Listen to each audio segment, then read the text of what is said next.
오늘은 좀 설교 제목이 깁니다마는 내용 자체는 아주 밝은 그런 내용이 되겠습니다. 주후 1세기 당시에는 있었는데 지금은 사라지고 없는 그런 절기가 하나 있습니다. 부활주일부터 시작하여 오순절 성령 강림 주일에 그 절정을 이루는 50일 동안의 절기, 이걸 말하고 있는데, 이것은 처음 교회가 탄생한 이후에 300년 동안 유일한 절기였습니다. 미안하지만 이 300년 동안에는 사순절 없었습니다. 그거는 다 325년 니케아 회의 이후에 생겨난 것들이고, 그리고 크리스마스를 포함한 대림절 첫 300년 동안 없었습니다. 유일한 절기, 이것이 바로 기쁨의 50일이라고 하는 절기고, 영어로 표현해서 The Great 50 Days, 위대한 50일이다. 혹은 Easter Ride, 즉 부활주일부터 시작해서 그 분위기로 쭉 가는 50일 동안의 절기였던 것입니다. 왜 이 기간을 기쁨의 절기라고 했는가? 그 이유를 여러분들은 아실 것입니다. 왜냐하면 주님 때문입니다.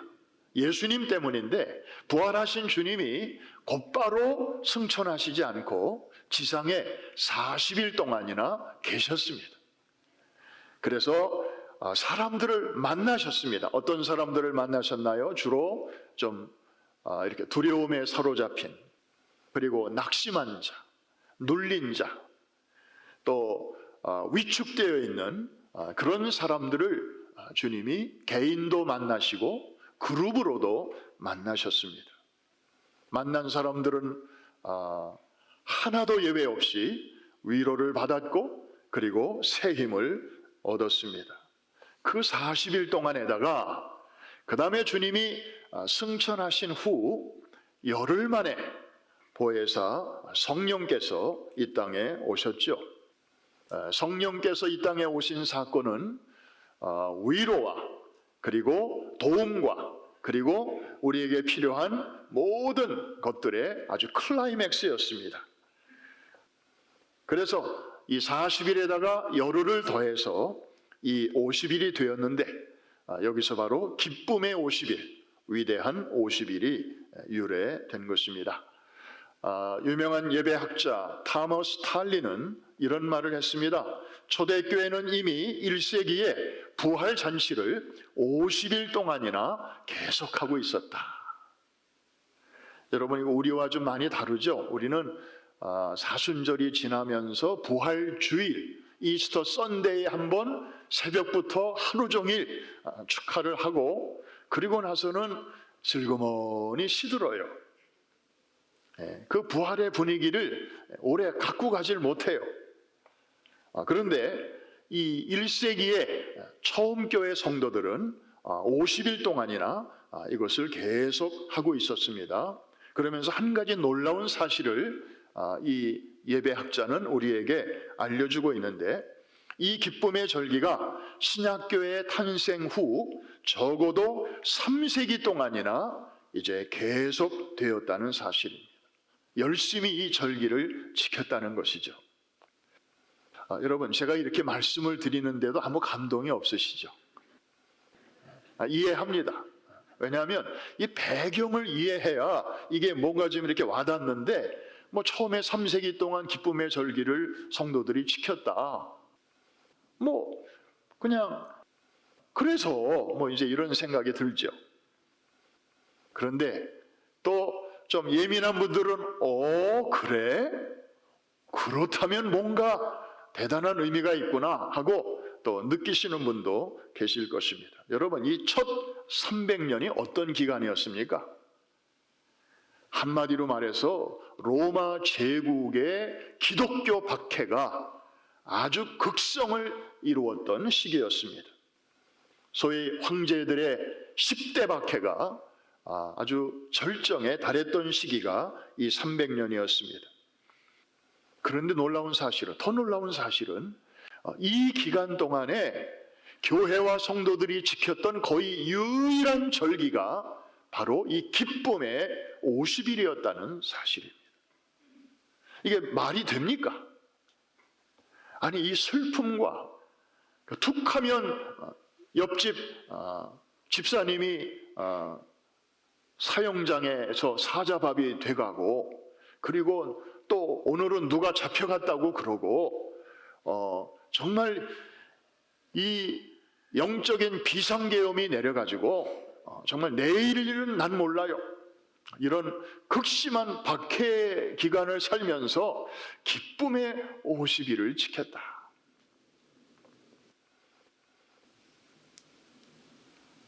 그 비결이 무엇이었을까요? 분명히 저들 속에는 그것을 이겨낼 만한 믿음의 그 내용이 있었을 텐데요. 역시 예수님 때문이죠. 예수님 때문에 이겨나갈 수 있었어요. 첫째는 부활하신 주님이 멀리 계시지 않고 우리와 함께 계시다고 하는 이 임마누엘의 신앙. 게다가 그거 위에다가 주님이 머지않아 곧 다시 오실 것이다. 그래서 우리의 눈에서 눈물을 씻어주시고, 그리고 어저께 순교당한 우리 사랑하는 가족, 그리고 우리 사랑하는 믿음의 식구들을 그날이 오면 우리 다 같이 만날 수 있을 것이다라고 하는 이 마라나다의 소망, 이것이 저들로 하여금 그 시대를 뚫고 나갈 수 있도록, 그리고 기쁨의 끈을 놓치지 않도록 지켜주었던 것입니다. 심지어 죽음의 위협 앞에서도 저들은 기뻐했던 것입니다. 여러분, 오늘 우리가 놓쳐서는 안 될 아름다운 신앙의 그 헤리티지가 바로 이것이 아닐까요? 한번 따라해 주시기 바랍니다. 임마누엘, 부활하신 주님이 오늘도 여러분과 함께 계심을 믿으십니까? 믿으시면 큰 소리로 한번 아멘 하십시다. 오른손을 이렇게 쥐고 한 번 더 아멘. 그렇습니다. 거기다가 우리 한 번 더 따라해 주실까요? 마라나다. 뭐라고요? 주님이 다시 오십니다. 얼마나, 그래서 그 당시에 이것이 그들의 인사말이었습니다. 성도들끼리 만나면 할렐루야 안 했습니다. 안녕하세요 안 했습니다. 샬롬 아닙니다. 그들의 인사는 마라나다였습니다. 옆에 계신 분에게 하면 마라나다. 말 안 하다가 아니고 얼마나 좋은 뜻인지 모릅니다. 역사 이야기 하나만 더 소개합니다.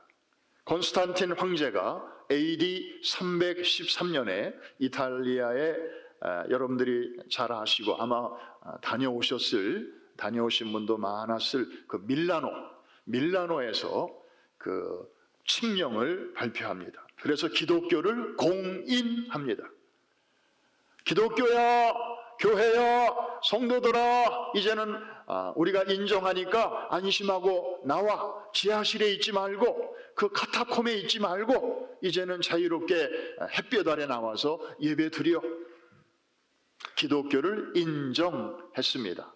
다른 종교들과 함께 다른 종교의 하나로 인정해 준 것입니다. 그리고 12년 후인 325년에 이 콘스탄틴 황제가, 이 사람은 그렇게 신앙이 깊은 사람은 아니었는데 어머니가 참 훌륭한 믿음의 여인이었어요. 헬레나라고 하는 이 어머니의 그 영향을 받아서 지금의 터키 땅에 있는 니케아에서 종교회의를, 기독교 지도자 회의를 이제 소집을 했습니다. 이 황제가 소집을 한 거예요. 대단하죠? 이 회의가 참 중요한데 사도행전 15장에 나오는 예루살렘 카운슬 이후에 열린 최초의 기독교 지도자들의 모임이었습니다. 이 회의에 이제 참석하는 그 기독교 지도자들, 이제 주교들이 많았죠. 지역의 그 리더들인데 이분들의 모습을 보니까 그 콘스탄틴 황제 직전의 황제가 지독한 박해자였거든요. 디오클레티아누스라는 이 황제의 박해가 아주 심했습니다. 그래서 그 기간에 아주 고문을 당하고 그리고 몸이 망가진 그런 지도자들이 많았었는데, 한쪽 눈이 없는 사람도 있었고 다리를 쩔뚝쩔뚝거리면서 그 회의에 참석한 그런 지도자들도 여럿이 있었다고 하는 것입니다. 그런데 이 니케아 회의에서 이제 사순절이라고 하는 절기를 지키기로 그제서야 절기라는 게 생기기 시작을 했고, 그리고 무엇보다도 이제 삼위일체론이 여기서 정립이 되었습니다. 그전에는 하나님, 예수님, 성령님이 같은 분이냐 아니면 1등, 2등, 3등이냐 뭐 이런 여러 가지 논쟁이 있는데 이게 정립이 제대로 안 돼 있었어요. 그래서 아타나시우스와 아리우스라고 하는 두 사람이 대표적으로 이제 거기서 논쟁이 붙어가지고 이 아리우스파가 이단으로 몰리게 되면서 하나님과 예수님, 성령님은 본체는 한 분이시다. 삼위일체론이 여기에서 이제 정립이 되었고, 거기서 그 내용들이 이제 뿌리가 되어서 오늘날 우리가 매주일 고백하는 이 신앙 고백의 그 근본이 된 것이죠. 그러면서 이 니케아 회의에서는 또 하나, 그동안 300년 동안 박해 속에서도 지켜온 이 기쁨의 50일에 대해서 몇 가지 추가적인 조항을 만들게 되었는데, 그 중에 하나가 금식을 금지하는 것입니다. 뭘 금지한다고요? 금식을 금지하는 거예요. 그러니까 다른 때는 금식해도 좋은데 이 부활절로부터 오순절에 이르는 50일 동안에는 금식 안 해도 된다. 금식하지 마라. 이렇게 결정을 한 것입니다. 그 근거가 바로 성경에서 이분들이 인용한 근거가 있는데 바로 오늘 본문입니다. 마가복음 2장 18절로 20절.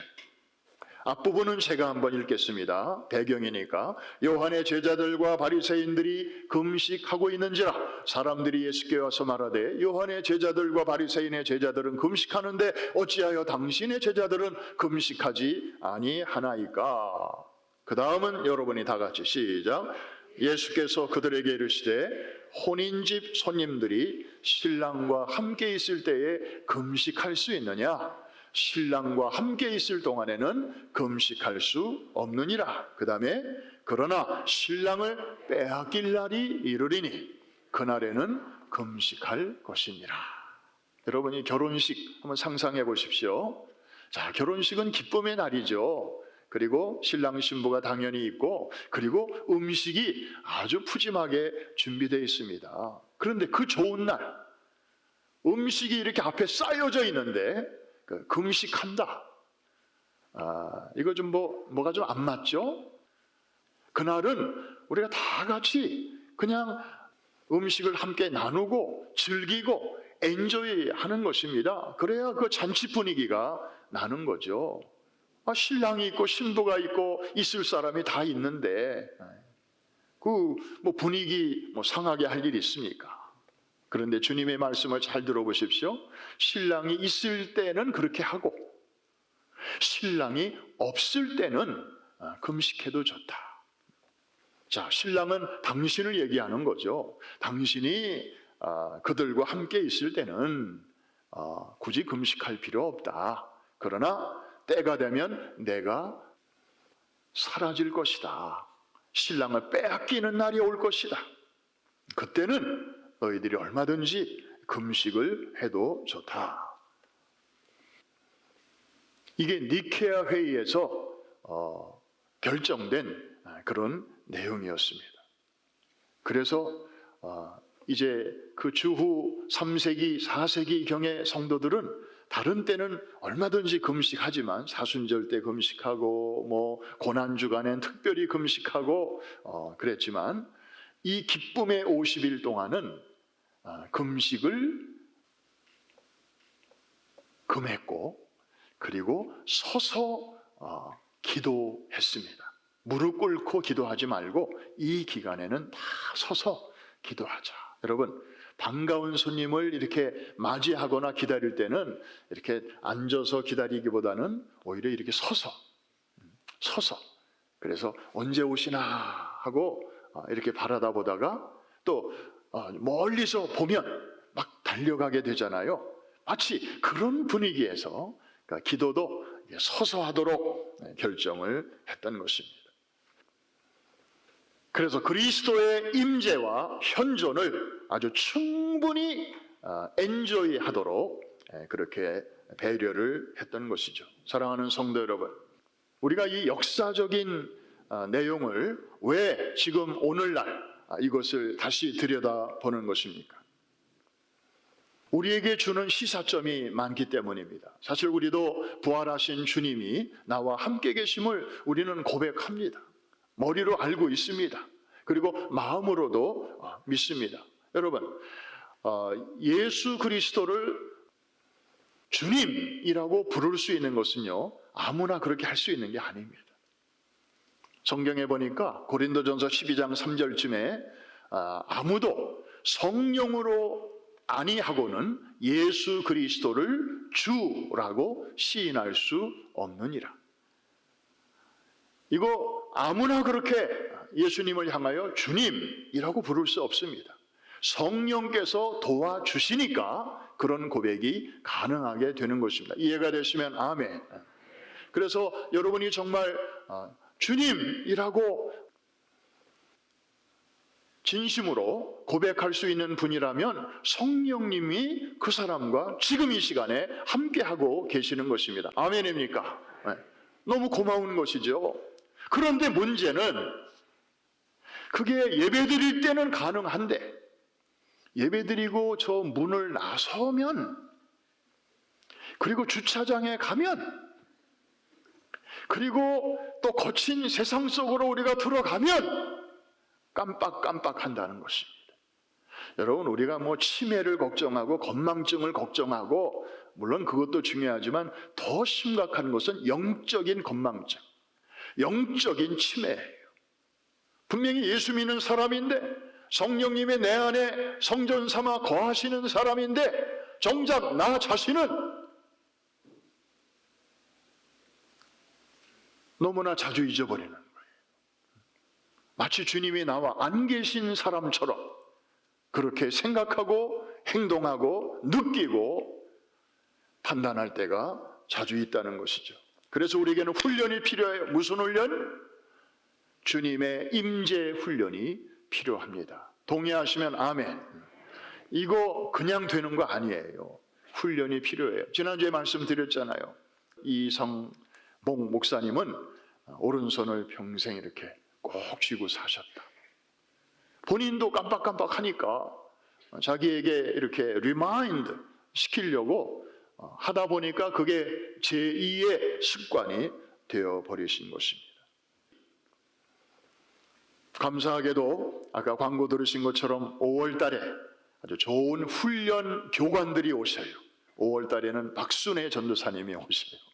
이분은 정말 남다른 기구한 그런 인생을 통해서 기도로 정말 밑바닥에서부터 살아계신 하나님을 만나고 기도의 힘으로 그 난관을 극복한, 그래서 정말 우리처럼 이렇게 평범한 환경 속에서 신앙생활을 하고 있는 우리들에게는 참 그분의 설교와 메시지를 듣다 보면 정신이 번쩍번쩍 나요. 내가 이렇게 예수 믿어도 되나? 이래도 되는 건가?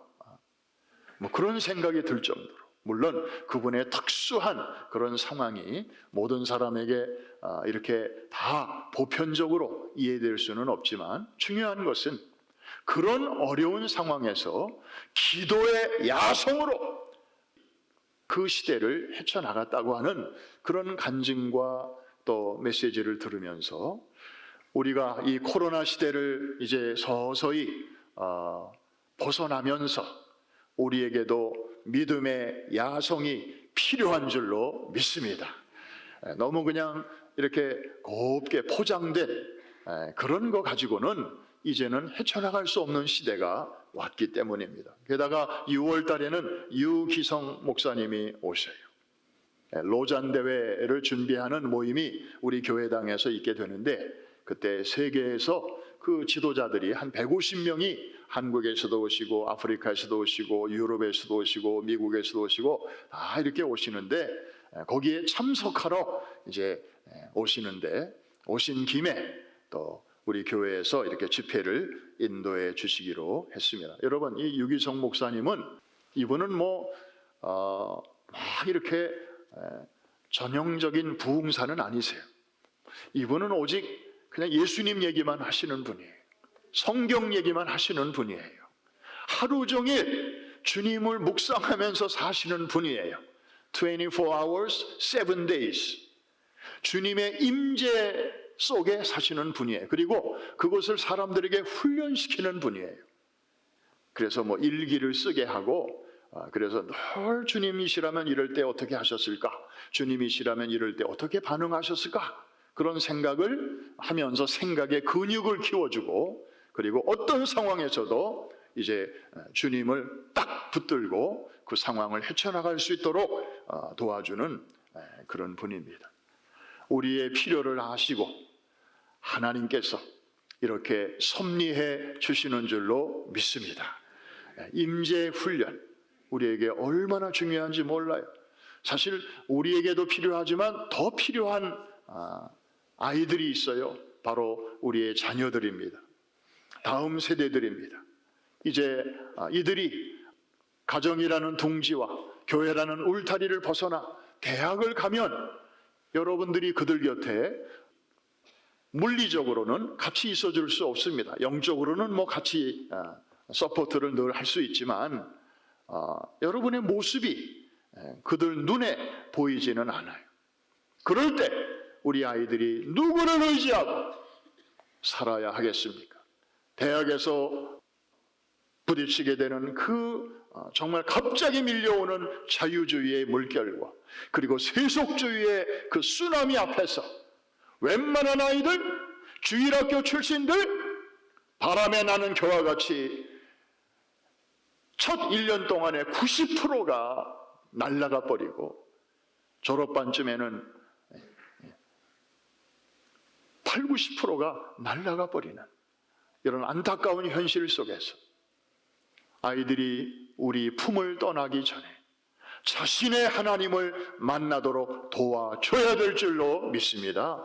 그리고 보이지 아니하시는 하나님을 보는 것 같이 여기는 그런 훈련을 잘 해서 아주 세게라도 시켜서 선교적인 마인드를 가지고 내보낼 때 우리의 다음 세대들이 어느 곳에서도 오뚜기처럼 바람 불면 잠시 흔들흔들 할 수는 있어도 내내 중심을 딱 잡고 하나님의 사람, 예수의 사람, 성령의 사람으로 그곳에서 선한 영향력을 행사하며 살아가게 될 줄로 믿습니다.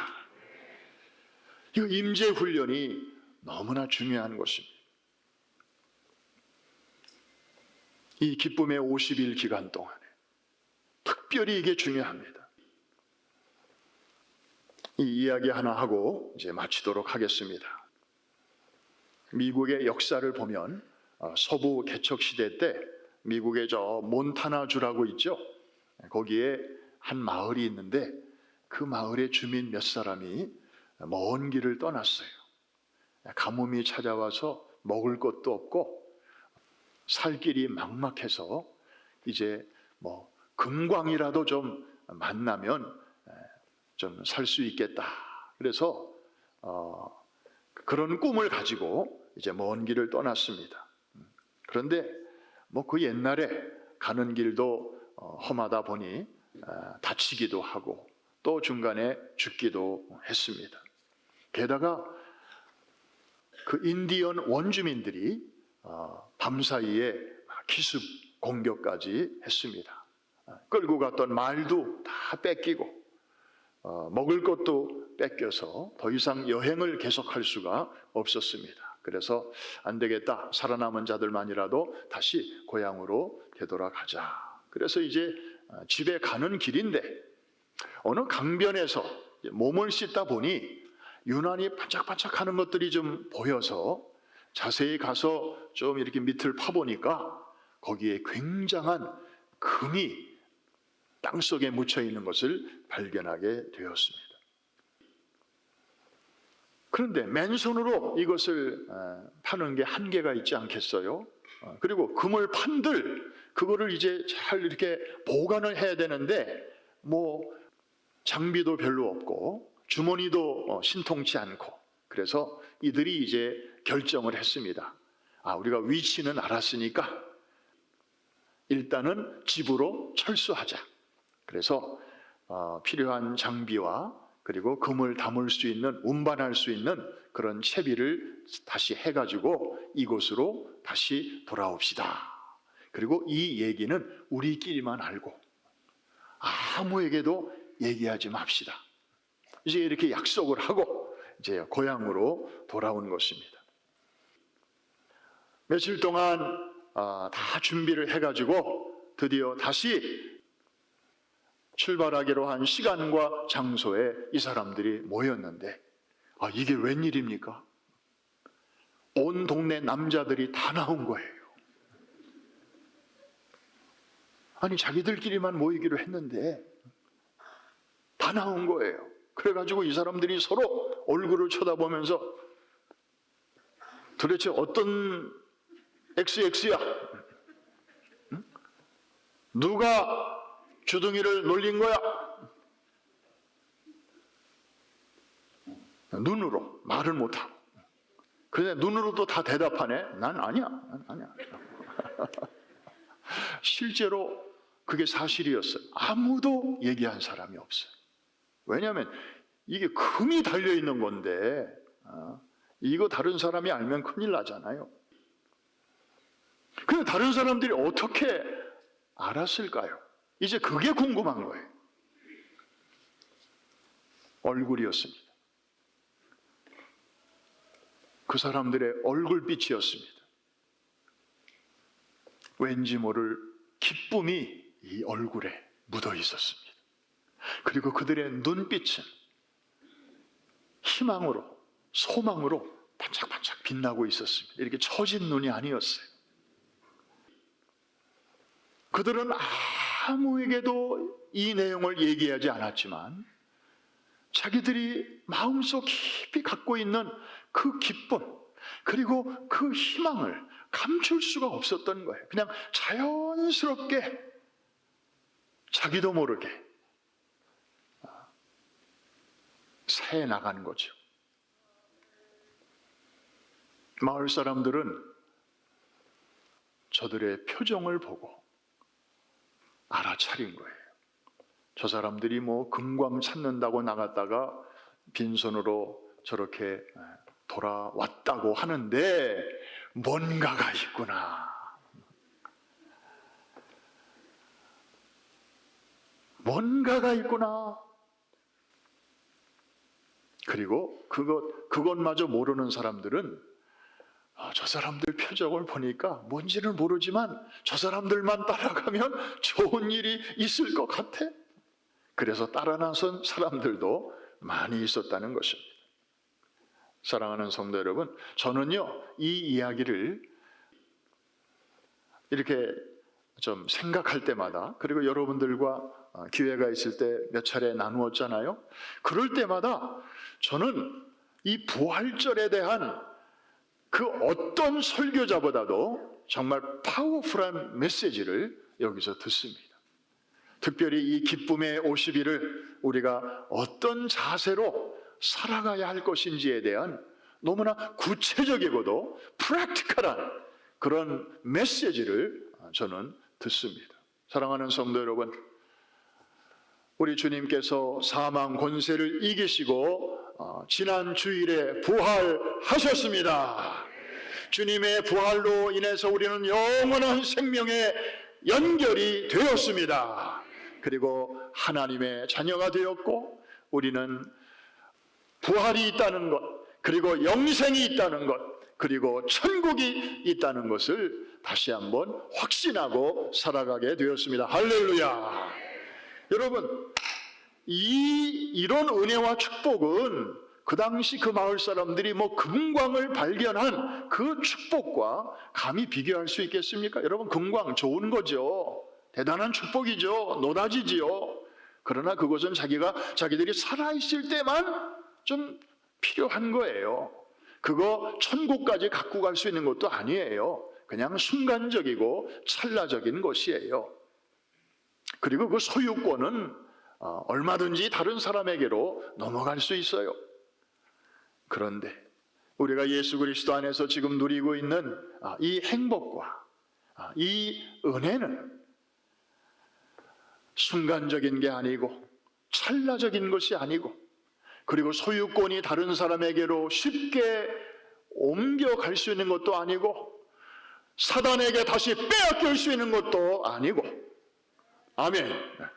지상에서 천국까지, 시간에서 영원으로까지 이어지는 놀라운 은혜 중에 은혜요, 축복 중에 축복인 줄로 믿습니다. 그런 은혜를 우리가 지금 알고 있고, 그리고 그런 내용을 우리가 소유하고 있는데,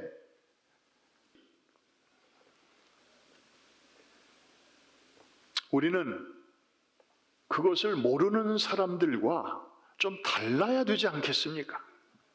좀 구별되어야 되지 않겠습니까?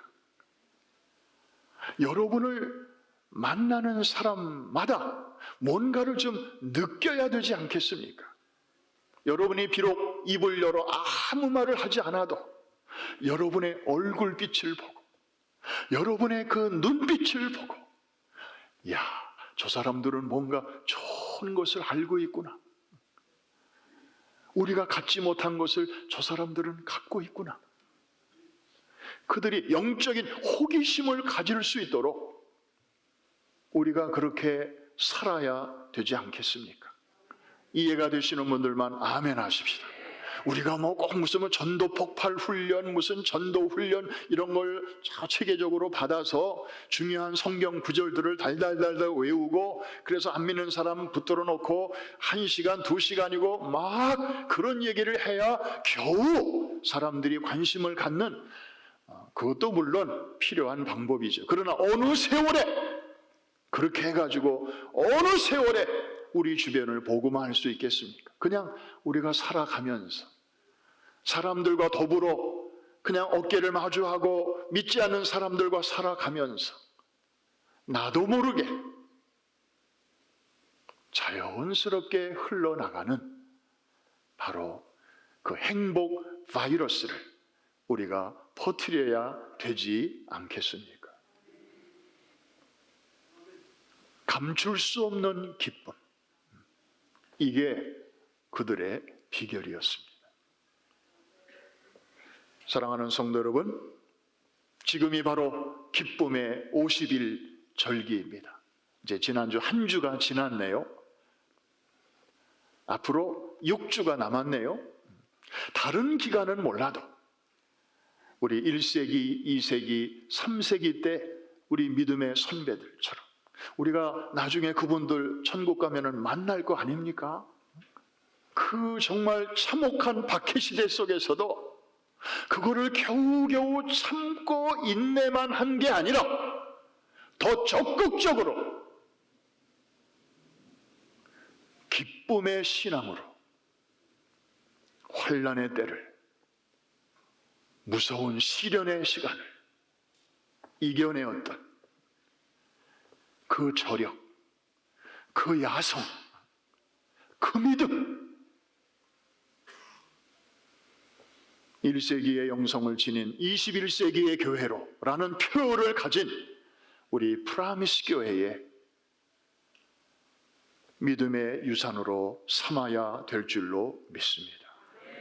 그리고 우리 자녀들에게도 이 DNA를 물려주어야 할 줄로 믿습니다.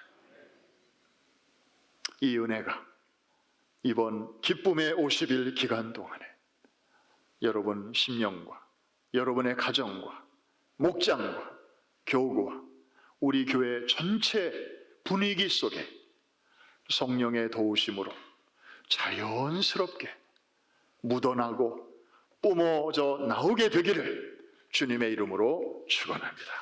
축복합니다.